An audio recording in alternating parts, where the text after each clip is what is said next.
তো বন্ধুরা, এখানে আমি চাট তৈরি করছি বাড়িতে। প্রথমে আমি একটা সিঙ্গারা দিয়ে দিলাম প্লেটটার মধ্যে, এরপরে দিলাম ঘুগনি মটর ছোলা দিয়ে করা, এরপরে দিলাম শশা কুচি।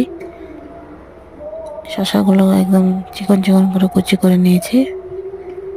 আর দিচ্ছি এখানে পেঁয়াজ পেঁয়াজ কুচি দিচ্ছি।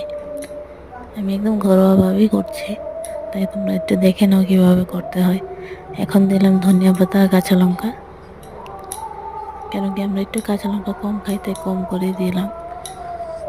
আর এখানে আছে পাঁপড়, এগুলো অনেকে ফিঙ্গার পাঁপড় বলে, তো আমাদের এখানেও ফিঙ্গার পাঁপড়ই করে, তাই দিলাম এটা। এখন দিলাম ভুজিয়া আর বাদাম। বাদাম আর ভুজিয়া ছাড়া তো চাট অসম্ভব, একটু বাড়িয়ে দিলাম। আর এখন দেব মিট মশলা, না সরি মিট না, এটা হলো বিট লবণ, মানে ব্ল্যাক সল্ট আর কি, ব্ল্যাক সল্ট দিলাম। এখন আরেকটু শসা দিয়ে দিলাম উপর থেকে। এখন দেখো এই সসটা দেব, রেড সস। তো সসটা আমি একটু বাড়িয়ে দেব, সস একটু টক টক না লাগলে চাটটা ভালো লাগে না। তো চাটটা কেমন হয়েছে দেখে বলবে, ভালো লাগলে আমার চ্যানেলটাকে সাবস্ক্রাইব করে দেবে অবশ্যই।